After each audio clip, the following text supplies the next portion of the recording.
for people that have never done a sound bath before, what is it and why should they even be bothered about trying it or considering a sound bath? Great question. So, first off, sound baths are a generic term at this point. When I first started 22 years ago versus now, the meaning is a little bit different. The basic meaning that I'll give you is a sound bath is an experience where someone, a practitioner, is playing sounds in a way that helps people relax, tune into themselves, get a little more present, reduce stress, feel better. So there's different types of sound baths and everyone does them differently. Mm. And when I first started, they were mostly with either crystal singing bowls or gongs or metal singing bowls, which are also called Himalayan singing bowls, is their technical term.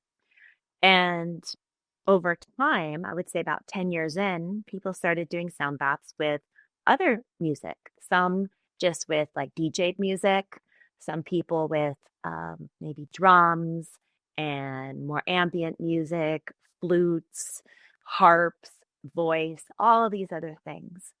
So at this point, I would say a sound bath is an experience where you relax, listen to some sounds, usually played with the purpose of helping you to feel good, reduce stress, go inwards, get some takeaways. Why to do it? I consider sound baths to be a part of any wellness program. They're in addition to everything else that somebody might do. It's similar Mhm. to a meditation, but most people find it easier because similar to breath work really is breath work can be a meditation, sound baths can be a meditation, where a lot of people might be turned off of the idea of meditation because they have to sit there in silence and think of nothing. Well, sound baths, you're listening to sounds, and the sounds, providing they're played well and played with quality instruments, they help people to basically guide into more of an inward state. So there's different types, and all sound baths are different. And this is kind of one of the key things that we tell people in our live events is that all sound baths are different. People play in different styles, they play different instruments, they'll play the same instruments in different ways. And also, people, the attendees' experience is going to be different every time. In general, it's about relaxing, feeling good, turning inwards. And over time, when they're done regularly, just like anything else, you're going to get the most out of it if you make it some type of practice. Then it Mm. becomes about getting creative insights and activating, like feeling more energized, feeling more creative and inspired, and kind of tapping into that innate wisdom inside. At first, it's more about relaxation and learning to just relax and calm the mind and calm the body. Then it becomes about more of an activation and getting creativity or boosting creativity, getting creative insights, things like that. Yeah, I feel like that is a blueprint for so many things in life. So I think about when I've done skiing and I was doing Brazilian jiu-jitsu, like the first thing was about relaxation. Like before you Hmm. even do any of the other stuff, you've got to actually relax because it's so tense when I'm doing these things. And then after that, then suddenly the insights start to happen. So it's interesting that you've just said that. Um, when my wife was about 8 months pregnant, we went to a Hans Zimmer show or Hmm. experience. It was like a big live orchestra and we were quite close to the front. And I remember just feeling so happy because all of this orchestra were playing all of these different instruments. I just remember thinking like all of these lovely frequencies and waves are just flowing into my son. He's hearing Hmm. it. And I was thinking like there must be something beautiful happening there. I felt good about it anyway. So what I Yeah. don't know much about is like the frequencies and the energy side of stuff. And this is why I want to get straight into like the deep stuff with you here. So Hmm. like, can you talk to us a bit about this? I think it's sometimes a bit shrouded in mystery, or it looks a bit esoteric, or a bit spiritual, but woo-woo. But what I'm keen to really try and understand today, because I've always been fascinated by this, is like what's going on with these different frequencies, and like how are those gongs? What are they doing to us, like at a more maybe cellular level? So if you could speak to some of that, I know that's a deep question, so we can unpack that as we go. Sure. I'll start with there's definitely a magic, mystical feeling with sound baths. People, now, let me clarify when I say sound baths, there are so many different kinds. And there are people that have been playing, like myself, for like over 20 years, have a lot of experience, use specific instruments to play in a therapeutic style. So that's what I call this type of sound bath that I'll play, is a therapeutic style sound bath. I play gongs and crystal singing bowls primarily, definitely gong focused. And I love gongs. Now, some people will play different instruments and they might play more kind of like a performance style where it's more like a concert.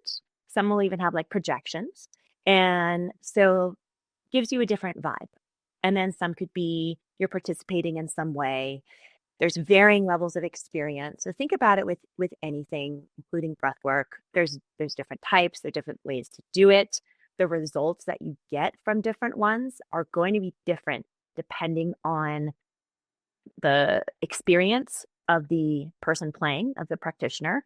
Do they know how to play, or are they just hitting things? Do they have training? Have they played for a long time? How are they combining their instruments? What is the overall purpose of how they're playing? Are they trying to put on more of a performance, or is it about that therapeutic inward experience? So this does matter as far as the results. And the way that I play in this therapeutic style is something that I've kind of created over all of these years. And the purpose is really to get that body and mind relaxed, go inwards. And the way that I play the sounds is meant to keep people inwards and help inspire those creative ideas, those insights, that deeper inward journey. You'll see a lot of stuff about sound baths and how the crystal bowls are related to the chakras, and this frequency is going to heal this. I mean, I've seen as much as this frequency will lower your cholesterol, and this one will kill COVID. I mean, I've seen all these things, none of which are actually verifiably true or scientific. The way that I look at it is the gongs have a lot of different sounds, and all of those sounds, and if you play them in a therapeutic style in a proper way, then you're going to guide people on that inward journey. And it's a combination of all the different sounds that really help someone go into that inward state. So I don't look at it as one particular frequency or note that is helping people to have this experience. It's all of it combined, how it's played, and that's what gives people the experience. So the gongs, for example, have a lot of different sounds, a lot of overtones. They have a depth and an intensity that it just isn't present in other instruments. They take people deep, but they also bring up your stuff. So going deep might mean all of a sudden you're having memories or emotions come up that you just weren't expecting. You're like, whoa, where did that come from? It came from you. Now you have an opportunity to just kind of relax and let those feelings flow through you, or memories flow through you. Now, the crystal singing bowls, those, at least in the US, are the most common sound bath instrument that you'll see people play with. Crystal bowls are the white frosted bowls, and those have a more focused, stronger sound that kind of lighten things up. So the way that I play is I'm mixing the deep, intense sounds of the gongs that are also very expansive, and then I lighten things up with the crystal singing bowls. Now, all of that combined, there isn't a particular frequency per se that does it. It's the combination and how I weave the sounds together, the instruments I choose to play, the transitions between instruments. It's all played in a way that keeps people into that deeper state. After the sound bath, everyone looks high, relaxed, expanded, and usually can't talk very well. So with that, you'll see a lot of things where the crystal bowls are tuned to the chakras. They're not, they're just notes. Crystal bowls are tuned to notes, or I should say they are notes. They're not made to be any specific note. They are what they are. And there's no evidence of any particular note affecting any particular part of the body in every single person. It's all different because we're all different. We all respond to sounds differently.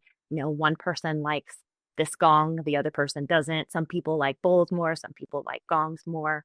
Just like music, some people might find heavy metal healing for them, while other people might find it terrible and makes them angry.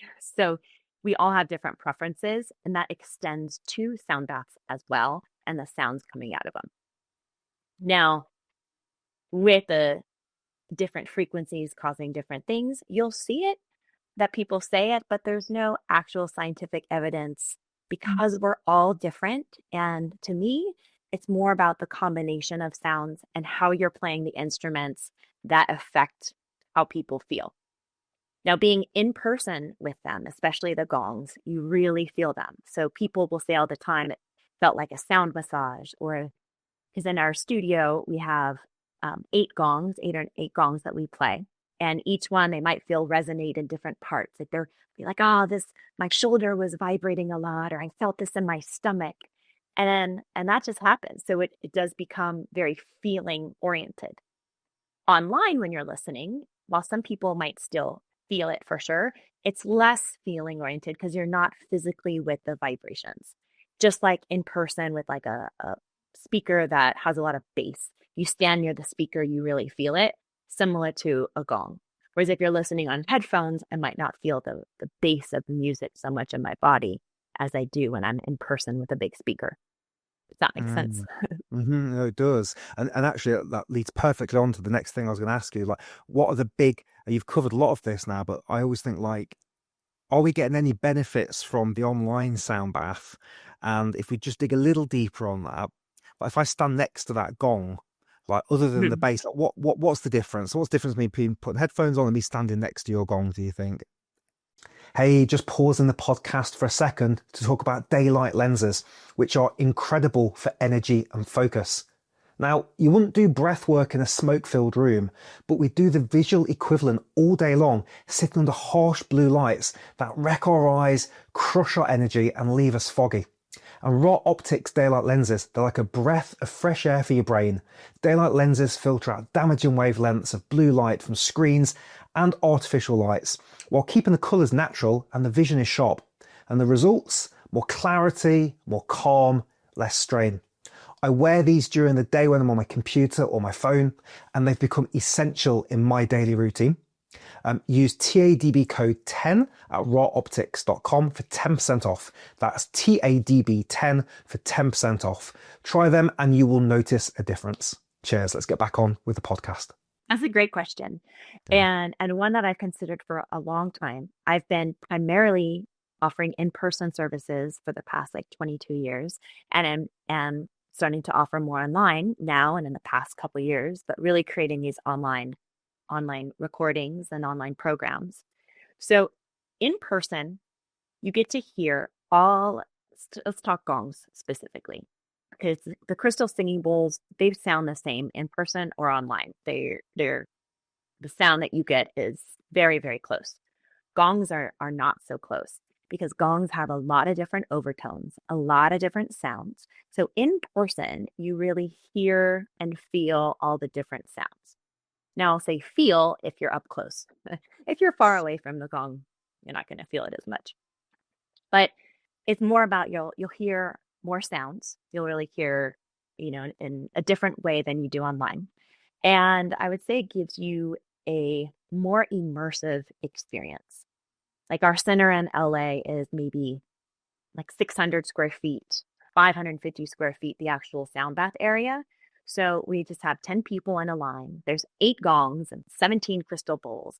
So the whole room is full of sound. So everyone's really, really immersed. So that gives a different opportunity to go in when you're really immersed with the instruments.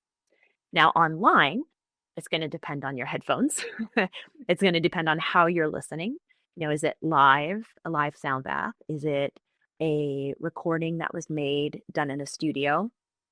So regardless, you do get less frequencies from the gongs because no matter how good the mics are in recording, you're not going to hear everything that you do in person.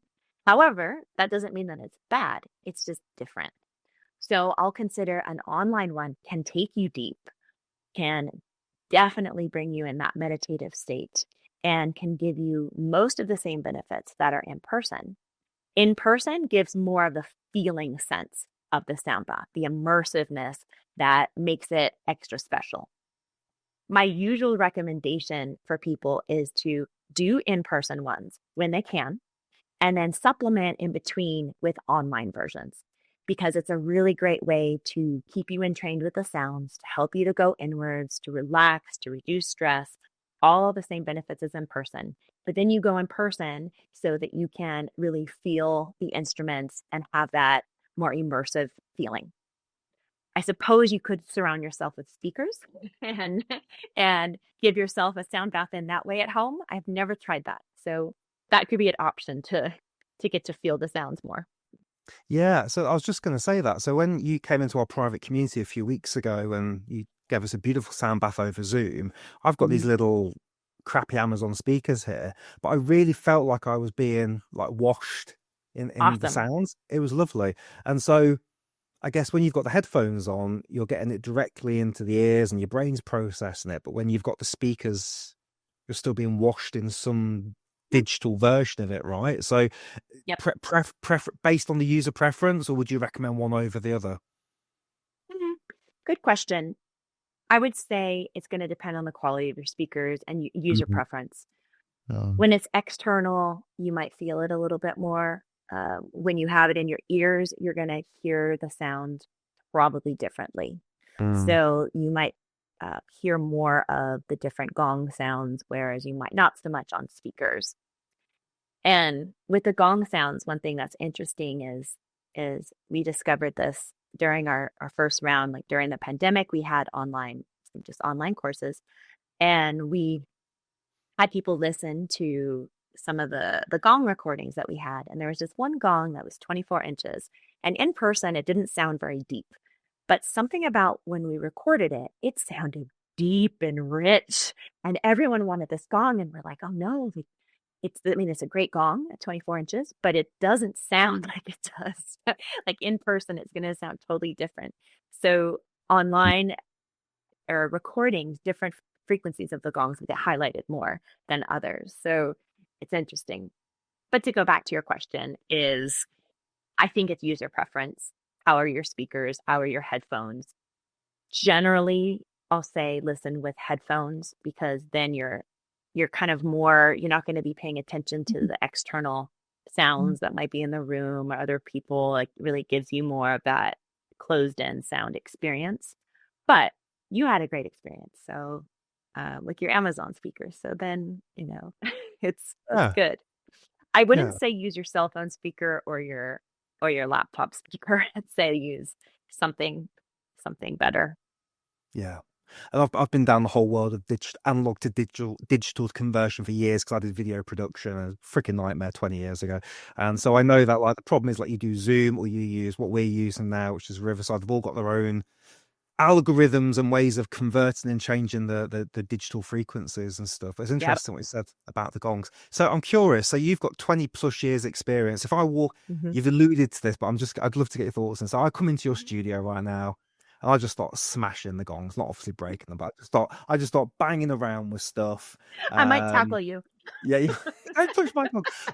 But I start gently playing with your gongs. And so if I was to do that, like, is there what's the tangible difference for the user experience other than mine might sound really clunky? Is it because I'm guessing maybe I'm getting too hung up on the frequencies there because I'm thinking like, well, if I hit the gong and you hit the gong, the frequencies are going to be the same. But I'm guessing you're talking more about you're taking them on a musical journey, right? So what would be the Yes. big differences between me just randomly hitting things and a curated experience?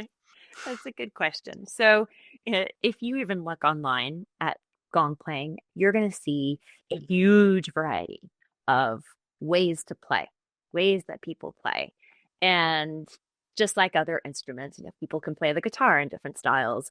Um, with the gong, really the art of playing the gong to guide people into like a therapeutic style sound bath is about controlling the sound and the volume, the sound, the rhythm, and ensuring that it's all kind of smooth and gradual and played in a particular way. So there's particular styles of playing that we play that are, we call them like sustained sound and layering.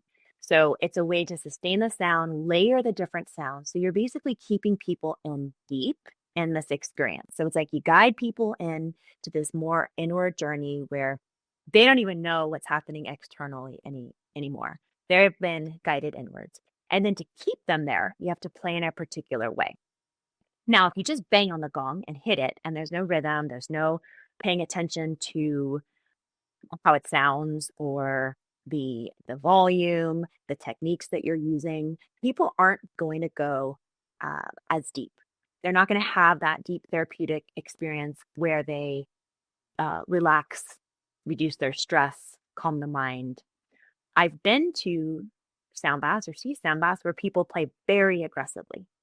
And playing aggressively, okay, it might give you a different experience, but it's not going to take you in deep and make you feel good. You might be like scared and then happy that you're not scared anymore. It could be too loud. I am, and it might have a different purpose.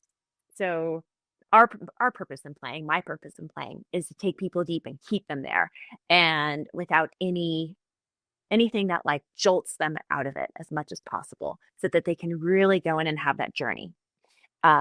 Something that is along the same lines. So in our center, we have the 8 gongs and 16, 17 crystal singing bowls. And after playing a sound bath, some people, we've had this before, like one person raised their hand. I'm like, yes. And she's like, did you play the gongs? And which is funny because there's only gongs and bowls in the center. It's a whole hour of playing. And then the person next to her said, I was going to ask if you played the bowls. And because when you play in this style, it takes people in deep. They don't know what you're playing, but they're having a journey and an experience, but they're not aware of what's being played and when. So you're not tracking, oh, the person played this gong and I like that. I played this gong. And that's the essence of the therapeutic style. Now, to answer your question about if you came in and started hitting things, maybe you weren't banging on them, but you were just like hitting, then it wouldn't be so much of a therapeutic style, meaning you're guiding people in deep and keeping them there, because that takes practice and specific techniques. You might be like, I'm creating some sounds. You're going to have fun because it's fun to play the gongs. And it's one of the funnest things. I love watching our students and our trainings, their first time playing the gong. Most of them light up and are just like, wow, that's amazing. So you're going to have fun if you come into the studio and start hitting gongs. But without training and practice, you're probably not going to take people into like a deep meditative state. It'll just sound fun. You'll have fun. And they are going to be aware of what you're playing. So they'll be like, oh, he played this gong and then this gong. And then I heard something different over here. So there's a difference between playing in this continuous manner, in this therapeutic style, versus just kind of, I'll say hitting things, but you could hit with knowledge. You could strike in a way that you know how to, but just going from instrument to instrument and playing versus weaving the sounds together in a very conscious way. Yeah. Very cool. Yeah, thank you. I won't hurt your gongs. So just to be clear, I'm going to be. I guess there is like a real curiosity here, because there has been, in my mind, I had my first gong bath in Bali like 8 years ago, and my wife fell asleep, and I'd made the terrible mistake of waking her up halfway through because she was snoring, and apparently you shouldn't do that. But we had a great time. I It was disagree. lovely. Yeah. Okay. So yeah. So we I think we maybe went to a couple. I've had one or two since, but not really many, and never with anything like what's behind you. And so my curiosity is very spiked. So I guess what I would love to know is like if you took somebody like me that's got like some basic guitar skills, very very Mhm. basic, and a little bit of drums. Played a tiny bit of drums years ago. Had some lessons. Like if you took me off the street, realistically, how long would it take before I could lead a sound bath? Like what would that look like? Do you think? It's a great question.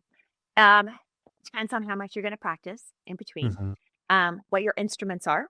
Hmm. And what I will say is, in the past, we used to do our sound bath trainings that were 2 days for level 1 and 2 days for level 2. So if people took both trainings, then they would be 4 days in person.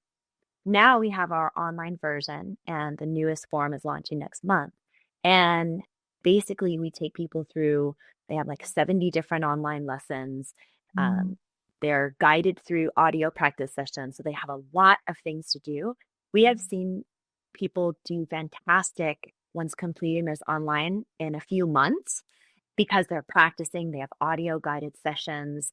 They can watch the videos over and over again. So it definitely depends on the person, but we have seen like really amazing results that people are giving sound baths that are high quality, that they're getting great feedback from participants, even just when they're practicing in the first few months. So I would say we can teach anyone to give a great sound bath, and we can teach you all the techniques and things like that within a few days. But then it's about you practicing and listening and getting the coordination, because people will say all the time, "Oh, I watch you do it and you make it look so easy." Like, yeah, I've been doing it for like 22 years. So I would hope it doesn't look hard for me playing. And then they hold the mallet, and they kick up this mallet and they're like, "It's heavy." And then they try to use their left hand, and they're like, if they're right-handed, they're using their non-dominant hand. They're like, "Wait a minute, I have to play with both hands." And so just gaining that coordination can take a few months of practice. So if you're like, all right, I got all the techniques, and then you're like, I'm going to practice, I'm going to give a good solid, like in our course, we have people practice for 50 hours before they can take the test and get certified. So that's 40 hours of practice time and then 10 sound baths that they have to give. After that, they're ready to go. So Mm. you can squeeze it all into a couple weeks and practice like mad, and then go from there. The people, as you asked about like drumming and things like that, the people who learn the fastest and have the easiest time are those that are used to using both hands in some way. So maybe they do drumming, maybe they play another musical instrument like guitar, something where you have to use both hands, which most musicians use both hands. Um, that's who has the easiest time, is when they don't have to go through that hurdle of learning how to use their non-dominant hand. So Yeah. Yeah, I remember learning guitar and trying to figure out like patting your, I don't know if you have this in America, like patting your head and rubbing your belly kind of it thing is. and trying. Yep. Yeah. Yep. Yeah. So it's a But coordination, and then with that, it's about being able to do the techniques in a way that you can have control over the sound and your volume. To jump back to your question on the frequencies, you might get technically the same sounds, whether you don't know what you're doing or whether you do, but you're not putting them together in the same way and giving the same experience. mm, And when you're playing in this specific manner and you're playing intentionally, you're able to keep the experience smooth, where different sounds are coming in and out. So technically it might all be the same, but just like a drum, someone could hit the drum and it might have the same sounds in it, but a master at playing the drums is going to put it all together in a very different way than someone who doesn't know what they're doing. yes. Yeah. It's so frustrating because mastery looks effortless and simple because that is what mastery is, right? And you've been doing it for 22 years. But you're right, somebody like me, because I can do that and start smacking the gong. But no, it's funny as we're talking, I'm actually getting very excited about this because I've always liked the idea of doing something like that. So I'm getting kind of like a little spark of like curiosity from this. It's lovely. The gong So goes great with breath work, by the way. well, I mean, we need to get into that in a second because I feel like, yeah, that's the next step is let's talk about how we can combine those.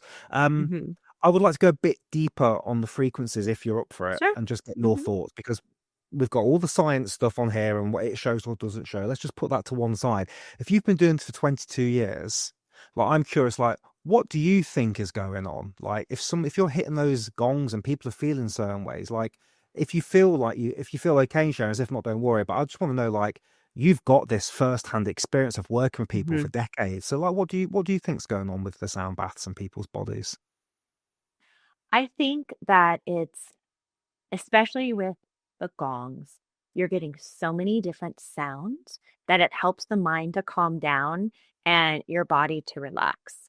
So I would say the difference between like maybe music and a sound bath is music is arranged in a way that you have these different um, these set intervals of sound. You're saying, I want to play this chord and then this chord. I'm playing this melody that I'm playing. Where in a sound bath, there's no, or therapeutic style sound bath, I should say, there's not really a melody. So I'm not playing the gong in a way that you can tap your fingers to, or you can sing along. There's no way to sing along with the gong. uh, so because of that, it kind of, when you're listening to a melody and you're tapping your fingers, you're aware of it and you start to kind of entrain with that melody. With the gong sounds, there's nothing to entrain to. You're just getting this and experience in all these sounds and vibrations. The deeper ones you might feel more in your body. The higher ones maybe make you feel a little more alert or clear. And from all my experience is the gong helps you to process unconscious emotions. Whatever is happening within you, it might help bring it up and so that you can feel it and move it through. Mm. It's great for changing your state. And by changing your state, I mean every single time I play a sound bath, I play the gong. I have never gone in and felt worse or even the same after playing. I always feel better.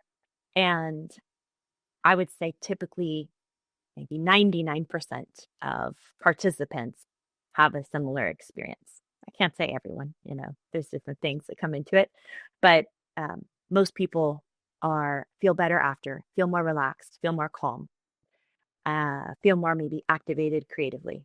So why wouldn't I say a particular frequency does particular things? I say overall, every time I play, I feel better. Every time, if the sound bath is played well, and I'm an attendee, if it's played well, then I'm going to feel better.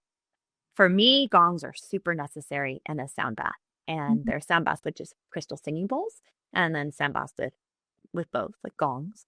And for me, it's the gong that really adds that depth and that super calming of the mind and that introspection to process emotions. Also, I would say the biggest thing for me getting out of playing is changing my state, but also getting those insights and creative ideas. All of it kind of comes flowing in when I'm playing. And the more I practice, or the more someone practices receiving, meaning practices playing or not playing, practices being present as they're receiving a sound bath. So instead of just kind of checking out and going to sleep, but stays present and aware as they're listening, then just like maybe having a waking dream, they'll remember more of those insights afterwards. So while some people, it's really common to kind of go in and out of sleep during the sound bath. And at some point, it's easier to have maybe your body asleep, but your consciousness, your mind awake and aware. And I hear this all the time. You mentioned snoring. We've had people say, I was lying there and I heard someone snoring. It was driving me crazy. And then they're like, I realized it was me because they're in so deep. And then they realize that they were the ones snoring as they were also paying attention to the person snoring, which was them. So this like kind of, it was coined by the term, this little saying by Robert Monroe, body awake, body asleep, mind awake. And so your body relaxes, goes to sleep, but inwardly you're awake and aware.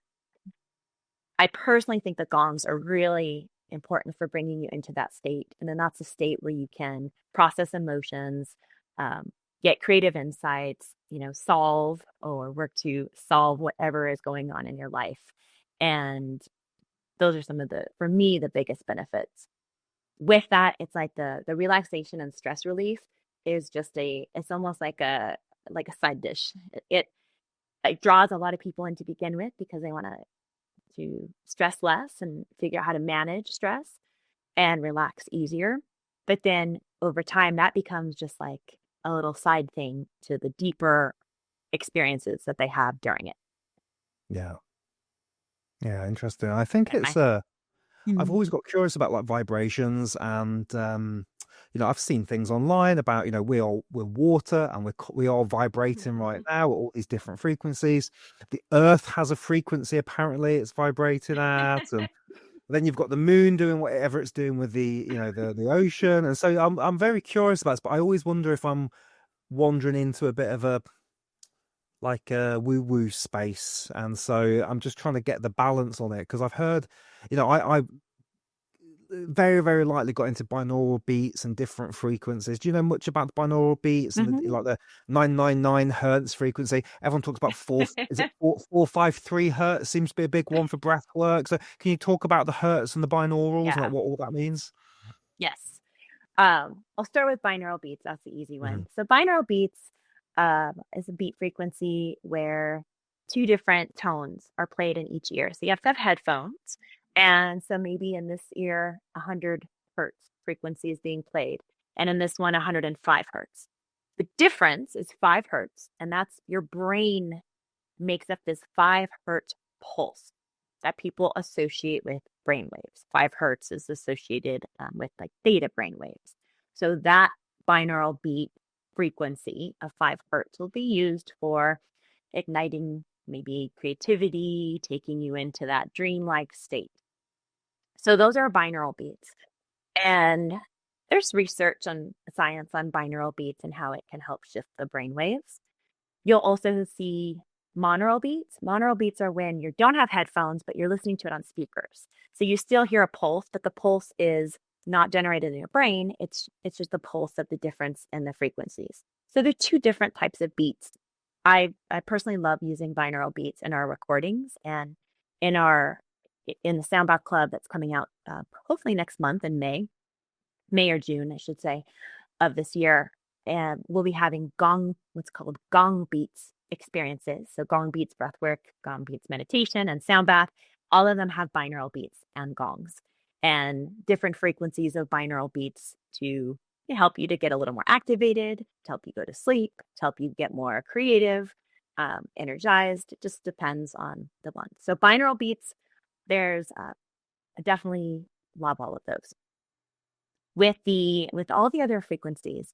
So some things that are interesting is sorry, my earbuds keep moving on me. So frequency is just a measurement. So while it's often talked about as a thing, like this thing is coming towards me, it's the sound wave that's coming towards you or sound wave you're hearing that's measured. So just like inches or centimeters. So people get really caught up in saying the frequency of this is the best one. It's just measuring. It's like best for what? It'd be like saying, we'll use centimeters, saying like, oh, the best table is, okay, I don't know inches to centimeters so much, but let's say 200 centimeters is the best. Well, best for what? Same thing with frequencies of sound is Yes. there isn't a best frequency. And it's just a way to measure a sound wave. And it's only one aspect of a sound wave because frequency is just the cycles per second of the wave. So something that's 100 hertz is a deeper sound than something that's 200 hertz. One isn't better than the other. There's no like evil hertz. There's no sound that's really bad or is going to cause you to, you know, have something bad happen to you. And there's not one frequency that is going to cause you to suddenly have $2 million. it's it just depends on it's just a measurement of sound. So you'll hear a lot about this frequency is better than the other. What's it's for what? Do you want to get grounded? Do you want to feel it more in your body? Do you want to relax? And what frequencies are being combined together? And that's more what is really happening is how are you combining these sounds? If you just listen to, let's say that someone says, 200 hertz is the best frequency. Try it.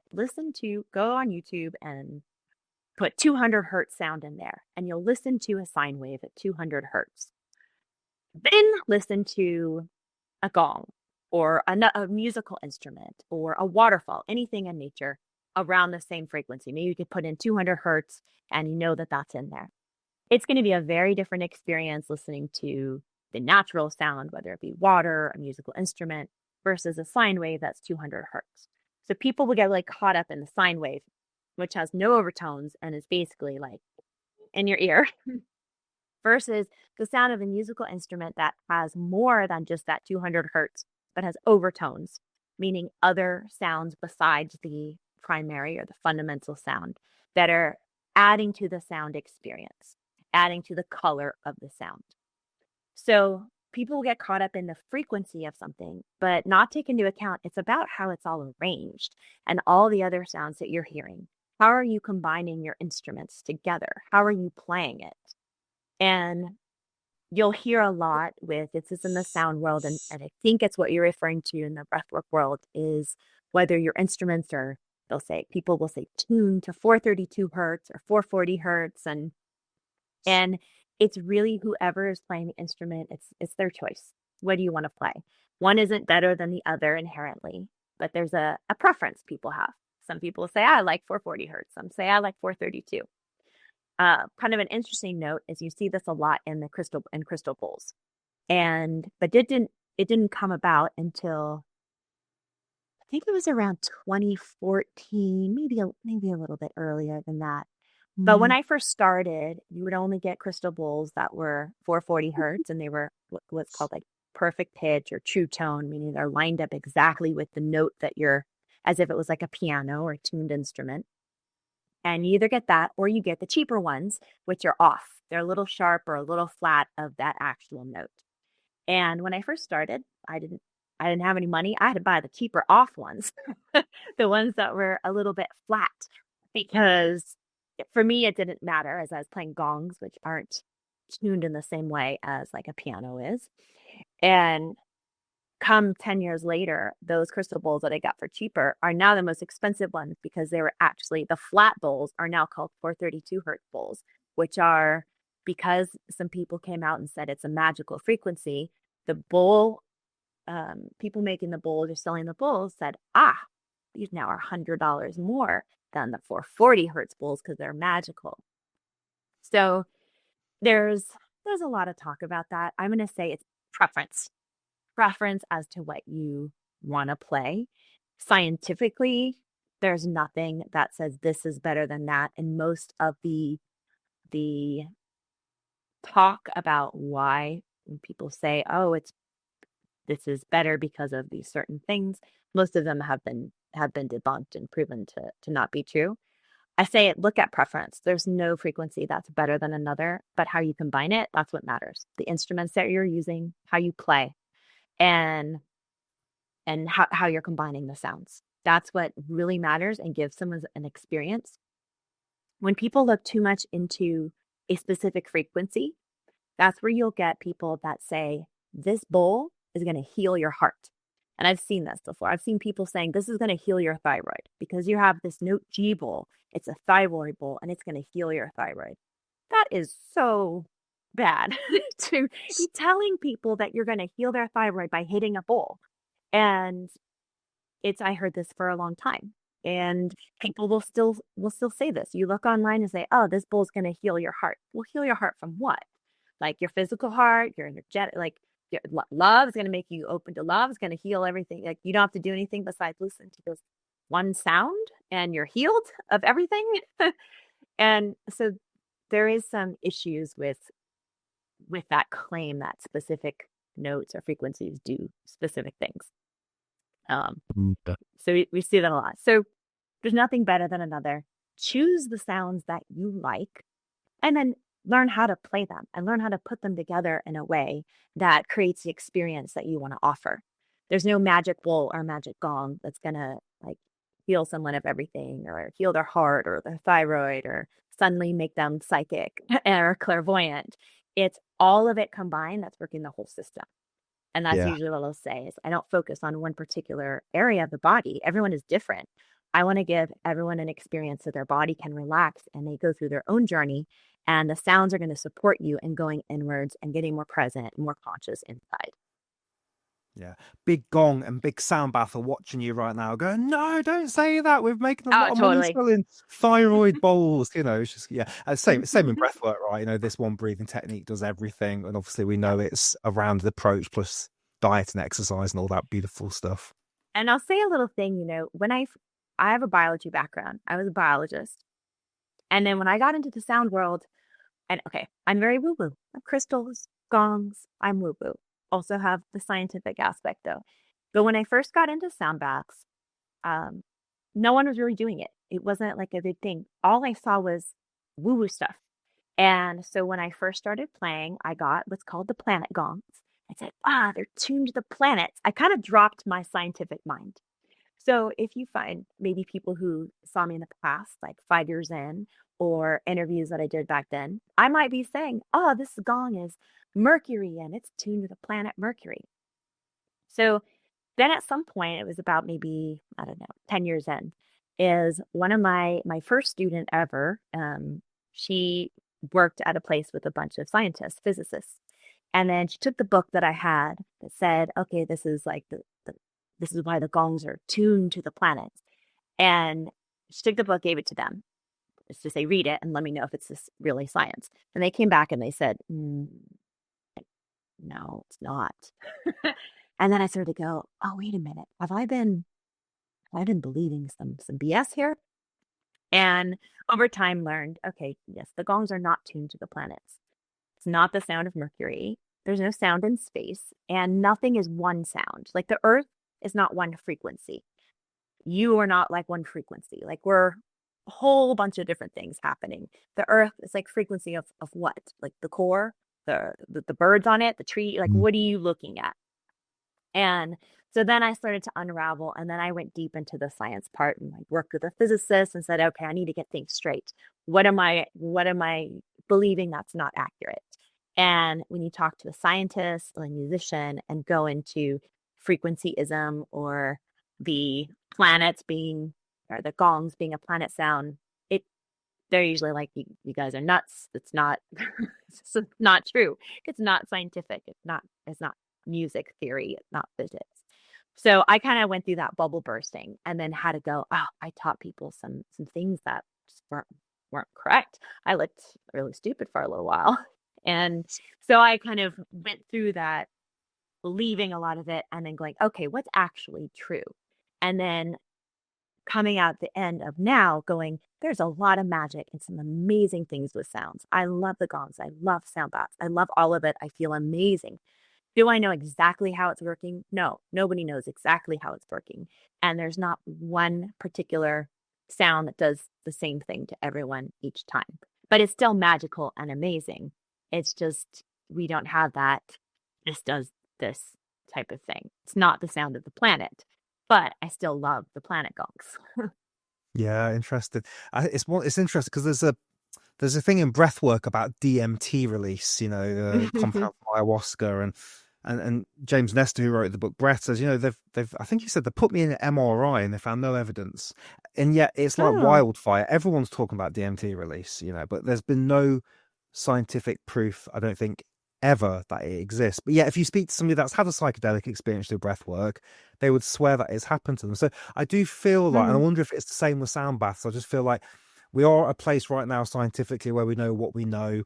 There is a load of chatter around planet frequencies and stuff, and I'm curious that where we'll be in like another decade and what might be unveiled, because I often feel like when these things are, you've got the snake oil salesman Christopher Roach, but then I always feel like sometimes there's no smoke without fire, and when there's so much chatter around something like the frequencies of the bowls are healing people, Yeah. then I feel like there might be something there that's going on, and yet we just haven't figured it out yet, or we don't know the evidence. What are your thoughts? I think I'm chatting absolute garbage, or do you think there's a possibility as time unfolds, we'll keep uncovering more and more evidence about what these frequencies are doing? We totally might, it's I think that what happens is it sounds really good to say DMT is being released. I was like, I want DMT released.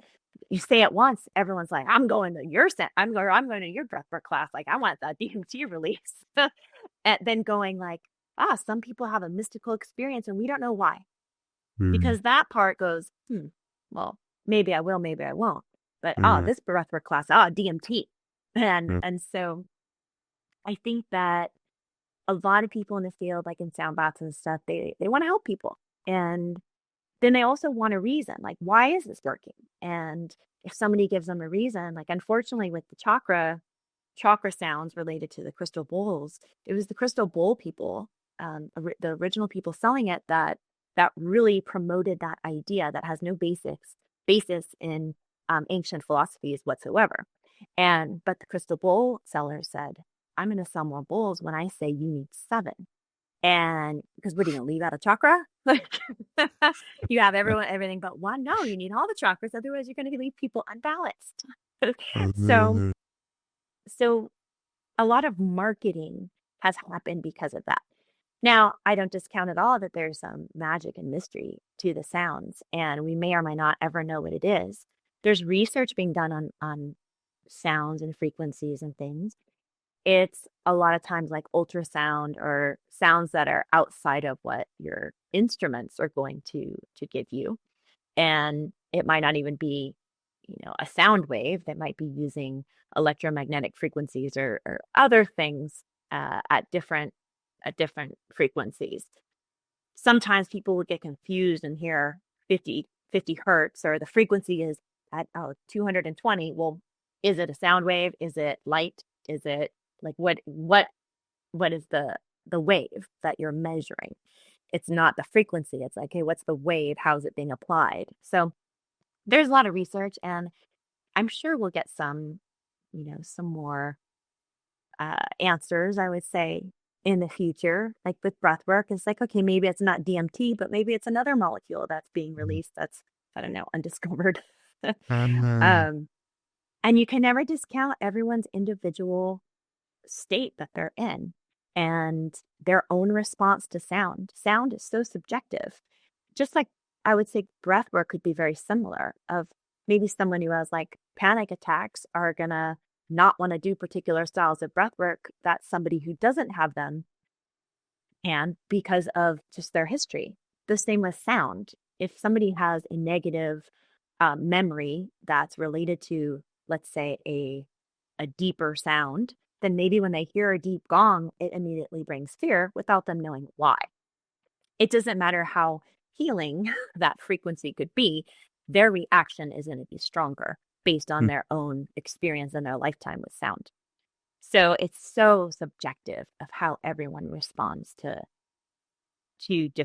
different sounds. So we'll mm, see. Hopefully there will be some more research and things. I think most of the research says that a lot of it is on music, and there is music theory with particular combinations of notes that create maybe more openness and more joyful experience, and then some that guide you to more maybe a sad state or grief, and then some that are dissonant that are going to cause like you get a little bit like anxious. And that's well documented in music theory that can be brought into sound baths as well. But that's looking at not frequencies, but it's looking at the combination of sounds, combination of notes that's being played at the same time that create that feeling. So, yeah, yeah. I don't know how true this is, but I heard this years ago that in a lot of countries, the brighter notes, whatever they are, not that hmm musical, are generally associated with like happiness, and then you've got the more sad notes. But there are a few uh countries or territories that it's the other way around.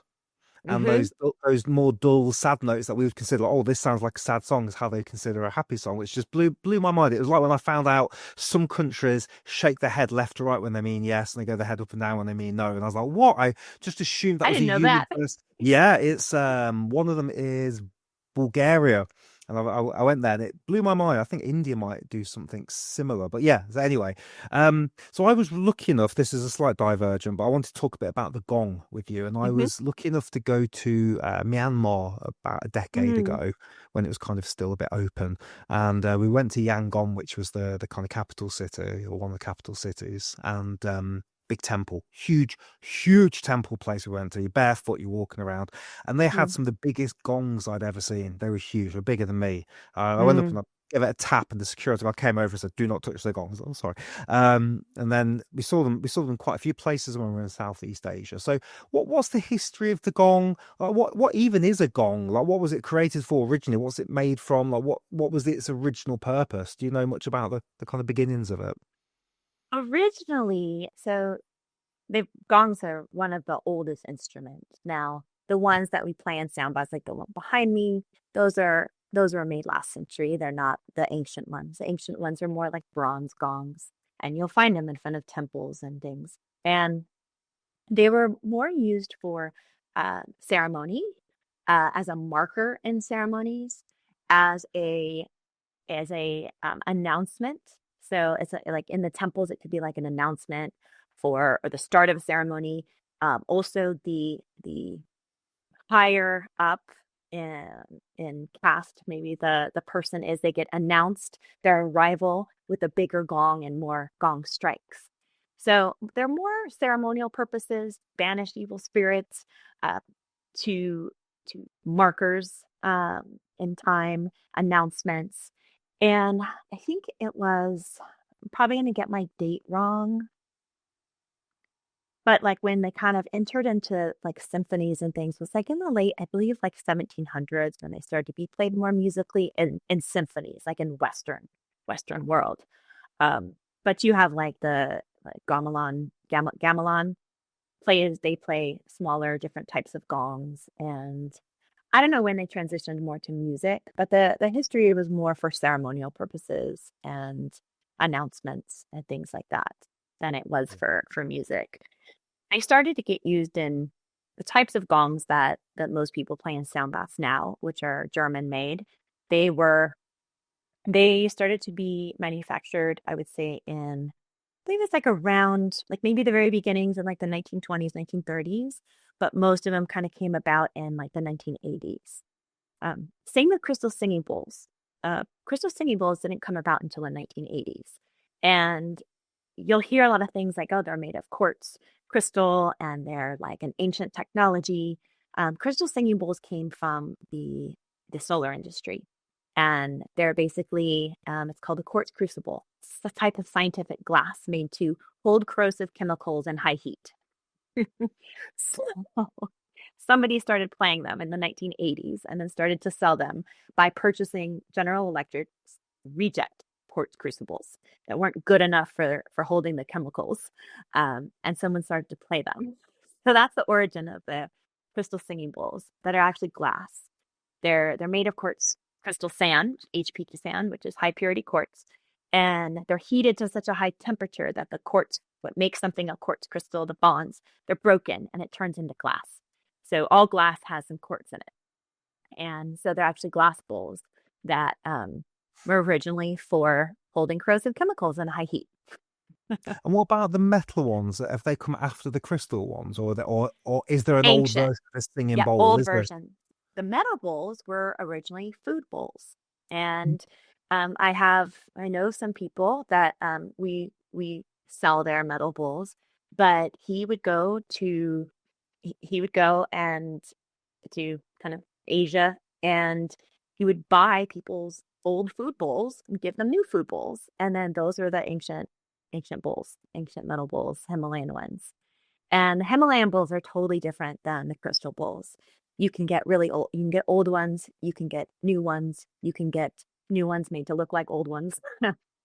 They have a lot of overtones like the gongs For sure. and completely different sound than the crystal bowls. Bowls are more brighter, Mm. pure, closer to just one note. Whereas the metal bowls are really rich in their sounds, and the older ones will sound even more rich. And you can get some beautiful metal bowls they're all unique. Like each one is going to be unique, whereas the crystal bowls can be made are very similar to each other. Sure. Um, Last couple of questions for you. This has Mhm. been so insightful. Thank you. Uh, thought going a little bit down biohacking route, I guess, but let's stick with the sound baths. So just your thoughts on like an indoor sound bath versus an outdoor sound bath, and in particular, like we did grounded qigong a few years ago, silent grounded qigong. It was lovely. So shoes and socks are off. We're in a field. Somebody was guiding us. Nobody talked. It was just wonderful. So I'm just curious to get your thoughts on like an indoor versus out, because I guess with the indoor there's going to be a reverb that's happening, right? That's Mhm. keeping that sound in. Whereas outside, it's just going to go everywhere. But yeah, just thoughts on in versus out. Exactly what you just said. Best sound quality inside. I prefer to play inside because I like that true immersiveness of that you get indoors. providing the space is, not giant and things like that. So indoors gives you the best sound quality. As a player, I have more control over the environment. So wind, sun, bugs, stability of the ground, um, temperature, all these different things make indoors my preferred way for the best quality of sound, kind of best overall experience. However, outdoors, you get things like you can lay on the ground, you get to be in the sun, you get to be in the full moon. The funniest story I have is regarding playing outdoors is my partner and I, Robert, who's my partner in business and life, and we used to hold multiple day events called Soulful Summit, and we did one out in Joshua Tree, and we scouted out this area, and we said we're going to do the sound bath as the full moon rises over the mountains, and it's going to be gorgeous. So we tested it out, all good. We get there the day of, suddenly ants moved in. There's ant hills everywhere that we were going to play outside. We're like, oh, all right, well, we can't have people lie down on ant hills. It's not good. And then it started to get so windy.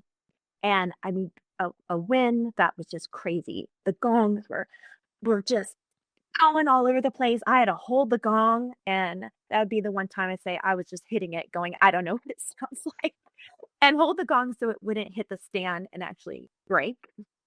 And it was terrible for me as the player. It was stressful and terrible.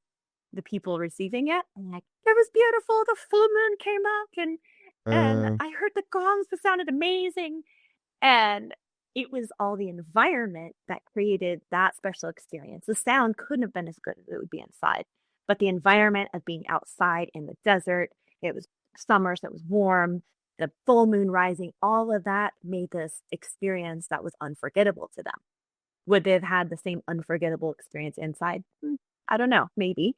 But so for the player, I'm always going to choose inside because it's easier for me and the sound quality is better, which is really what I'm after. But the outdoor ones can be great for the whole overall experience.